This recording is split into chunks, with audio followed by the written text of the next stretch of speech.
We're beginning another question here, and we'll begin with Kay.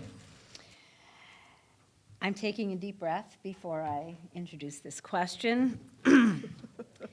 Recently, the City Council and its Sidewalk Task Force determined where sidewalks should and should not be constructed in the city. Do you agree that the issue of construction of sidewalks in the city has been finally resolved? If not, would you raise that issue again before the council, and why? I thought it was a done deal. So I guess I'm willing to let what was done stand until it plays out and there's obvious reasons that it needs to be revisited. I'm not aware of those at this point. Thanks. Thank you. Sam? Thank you. As I said earlier, being on the Sidewalk Task Force, we used the model of consensus building. So it wasn't majority rules all and then we move forward on an issue. It was consensus. So essentially it was, do you like it? Yes, no, probably not, but can you live with it? And I think that was a good model to go with.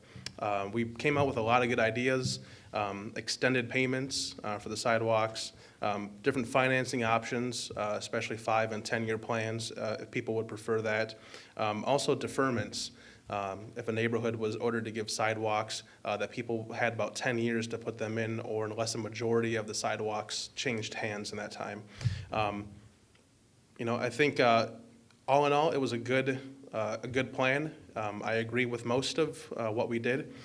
And, in the end, I think I can live with it. The Sidewalk Committee ended up actually deleting, I think, about 60% of the original plan. And so I think it's a much more fine-tuned plan. It explains why we made those decisions. And I think I can live with it. So thank you. Thank you, Sam. Doug? The sidewalk plan was flawed from the beginning because it never did these neighborhood meetings that we've been talking about that we should be doing. We didn't do them back then. We should have went neighborhood by neighborhood and got the consensus from the neighbors in these neighborhoods that were affected. I think it would have shortened the process and made a lot more happy way to go. However, is the plan over? The 7-year plan has been completed. This year was the last year that we did the last segments of the plan. Although I do believe that we'll see little segments pop up here and there as we go forward. The other one will be when these deferments run out in 5 to 10 years and people have to start putting them in. I think there will be a little bit more grumbling that time goes by a lot quicker than they thought. But I was a foe of the sidewalk plan, and I'm happy that we were able to do as best we could at the council level. Thank you. Thank you, Doug. Bill? I didn't like it. None of the sidewalk plan I liked, period. Had a lot of friends that called me up and said, we don't like it. Why is one side's got to have it, the other side didn't have it? Why I've been living in this area for 40 years, never had a sidewalk, never thought I was going to have one. Why do I got to have it now? As far as I'm concerned, the 7-year plan or 10-year plan, if I'm elected, somehow or another I'm going to bring it up and say it's all dumped down the tube. Thank you. Thank you, Bill. Carol? Well, I don't think there's anything about which we can say never again. If people have issues, they will come and go, and the city council will need to deal with them. I do understand that all new construction in the city requires that sidewalks be put in, so that the issue that's remaining to be addressed is any infill areas where we had a couple decades there where sidewalks were not put in initially. I don't know if it will be raised as an issue, but if it is, we will certainly have to deal with it. Thank you. Thank you, Carol. Paul? Yeah, I'd have to say that it's not written in stone, so it may come up. You never know. Things change, developments change. There's so many variables that could come into that. I can't ever say that we have a plan and this is the way it's going to be, and there's nothing else can be done about it.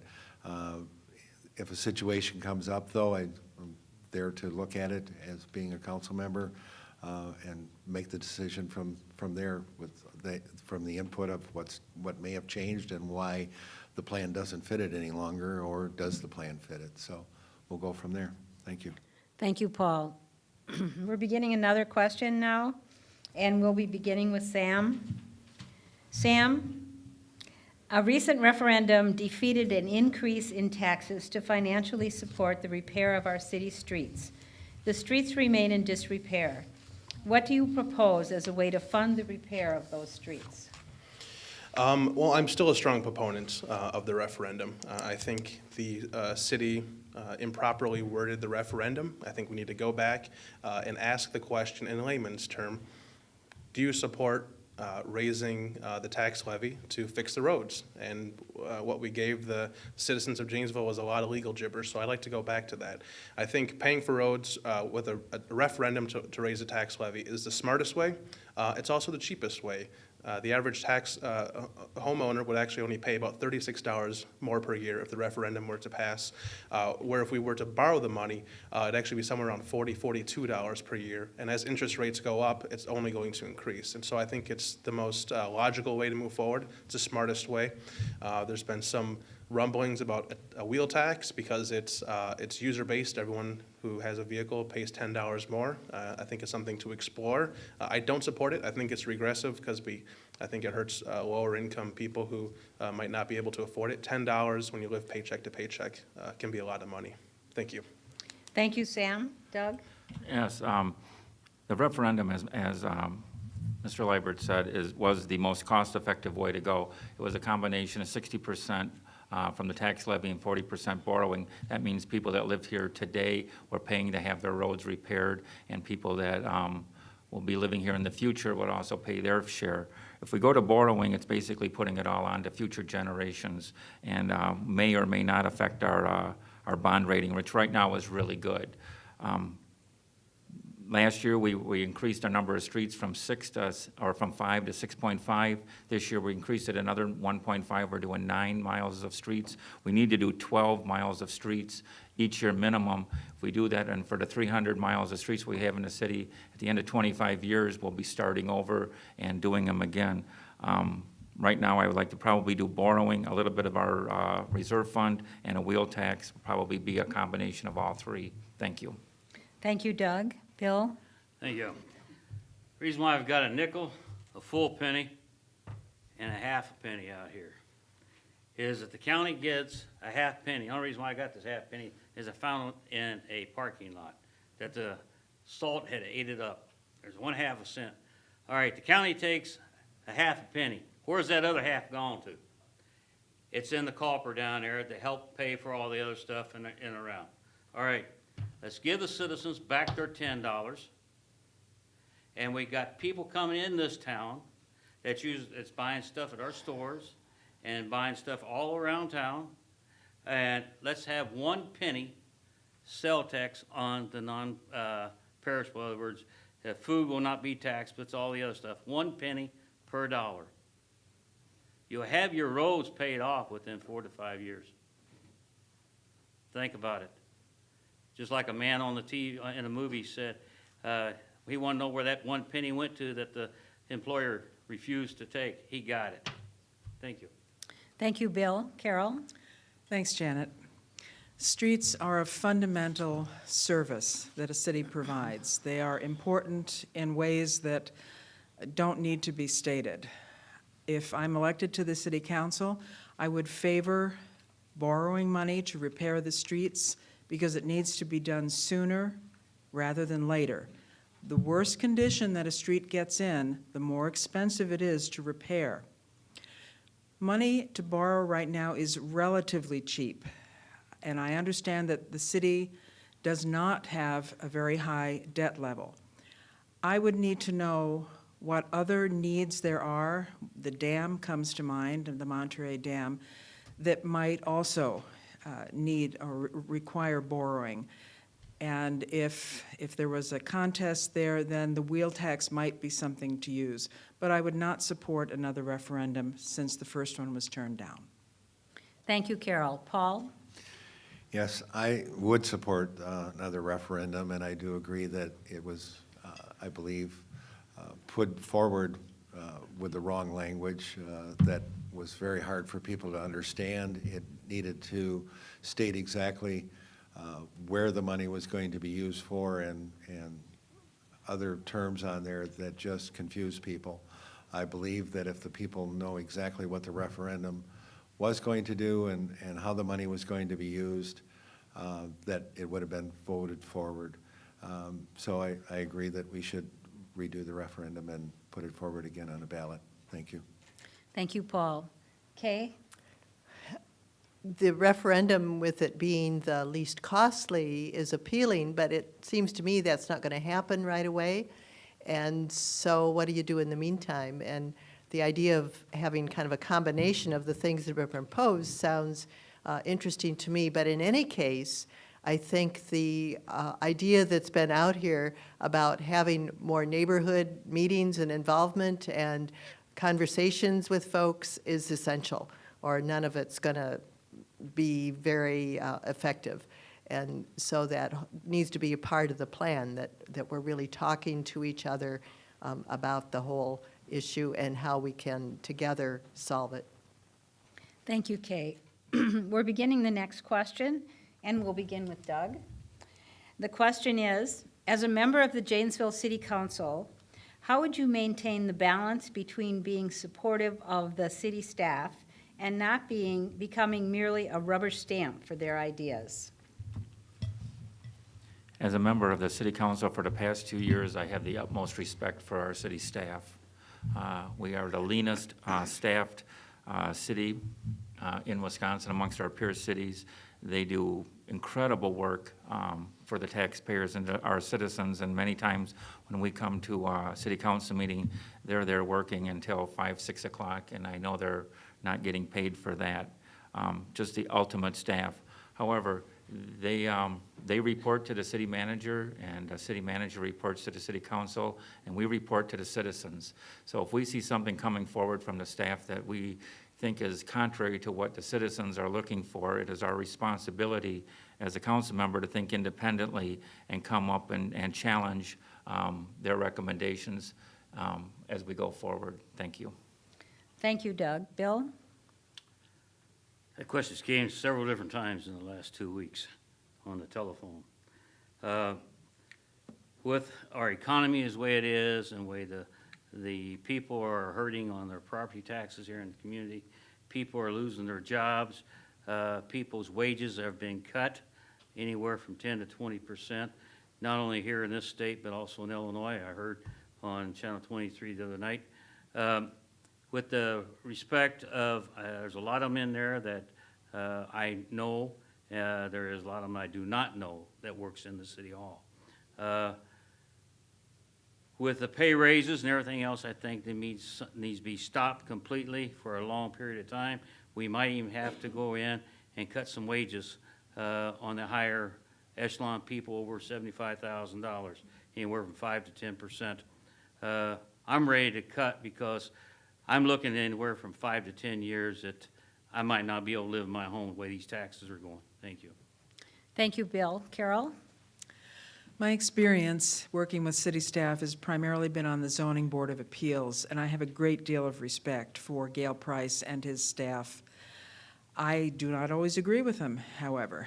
When I don't, I ask questions, and I explain my reasoning, and we leave the room the same friendly people that we were when we came in, but my husband is chuckling right now because just the thought of me being a rubber stamp for anything is beyond his comprehension. So I would expect to come up with a reasoned decision and not be anybody's rubber stamp.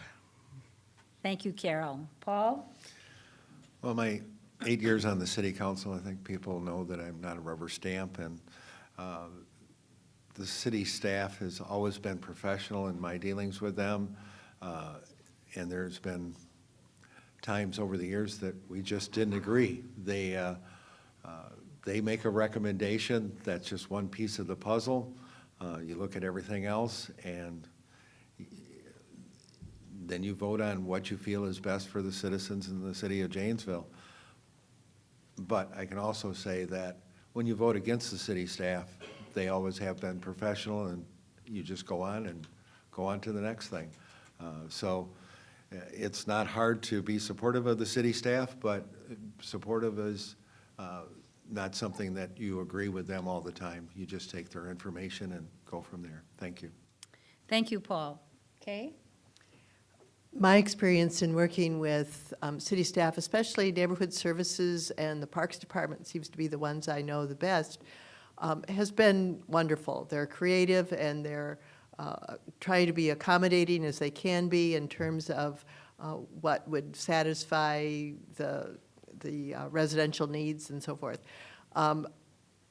I think that there are sometimes questions that are appropriate to be asked about what is happening, and I see that as needing to go through, if I was on the city council, it should go through the city manager because he's in charge of the staff. So I would not try to micromanage that at all, but I do see my job as being one of appreciating, but also questioning what is being done. Thank you. Thank you, Kay. Sam? Thank you. Well, I think a recent event to show them not a rubber stamp, the city administration, the city manager, Gail Price, wanted the city council to review this alcohol separation ordinance in our grocery stores. And I've stood against it, and I've continued to stand against allowing that merger to happen. So I think there's one great example there. I support our city staff. Like Doug said, our staff are exceptionally lean. I mean, just to take, for example, our fire department. In 1980, Janesville had a population of 40,000 people, and we only had 80 firefighters. Fast forward 35 years, now 65,000 people, we have 80 firefighters. So a city our size should have probably 100-plus firefighters. We only have 102 police officers. A city our size should have 120 to 130 police officers. So they're doing more with less, and my hat is off to them. But when it comes to the administration, I'm more than okay than standing up against them if it's something I believe in. Thank you. Thank you, Sam. We are beginning the next question here, and we'll begin with Bill McCoy. The question is this: are you prepared to approve sufficient funds for the successful implementation of the ARISE plan? Why or why not? I don't like the plan. I just received some papers from the DNR on the bridge, the parking ramp. In 2007, they asked Steve Schaefer, where was the permit to put that thing in the beginning in the first place? That permit, we don't know where it's at or anything else, but there could be a reason there that there could be a permit available where we could repair that so we could have the parking. Some of the stuff that they want to leave in the water for the run of the river and everything else, they said that that is not agreed with the DNR as of yet, and I have the letters on it. So I do not agree with it on the ARISE plan. I do not appreciate taxpayers are being forced to being pushed into this as well. Thank you. Thank you, Bill. Carol? I strongly support the ARISE plan for downtown. Downtown is the site of our historic development. It is most importantly the site of the river, and that is a great resource for the community. Clearly, the plan will require some public funds, but it will mostly be private development. If this plan is done right, people will want to build here. They will want to open businesses. They will want to live there. They'll want to come down and shop. They'll want to be on the river. And that is incalculable for Janesville's future, as I see it. Thank you. Thank you, Carol. Paul? I believe it's a good plan. As far as the question goes, though, I'm not sure that that can be answered without, except for the situation when it comes up. It's going to depend on how much of it is public money and how much of it is private money, and what exactly is the situation. I can't say for sure that I'm going to approve money that we don't have. I can tell you that I can't approve money that we don't have. If we have someone that came forward and said, I want to do this whole part of the plan that's $3 million, right now, we're trying to get a referendum to get another $1.2 million to fix the road. So it's going to depend on the situation and how much the taxpayer money that's going to be needed and how much that we have to put towards it. But I believe it's a good plan, but it's going to take it's going to take a while for it to be implemented. Thank you. Thank you, Paul. Kay? As I learned about the plan, it made me think about spring. Of course, it didn't help that, or hurt that there was snow all over the ground at that point. But I get really excited at spring when I start seeing the grass turn and the little flowers are poking up through the leaves, and it makes me start thinking about what else would I want to do in my yard, what else can I look forward to spending some money on this year. And that's how I see the plan. It's like, some spring is happening with a couple of the projects that are in progress now in terms of private investment, and hopefully that will encourage others to see the spring that's possible and start investing themselves in what can make the whole area just a lovely garden of energy. So that's how I see it. Thank you, Kay. Sam? Thank you. As the council member appointed to the Downtown Revitalization Committee during the planning phase of RISE, I fully support it. I think it's very forward-looking, it's progressive, and I think it's realistic. I think it's going to take a strong public-private endeavor to move forward. I think the city can do a lot to provide catalysts and tools to help private development downtown.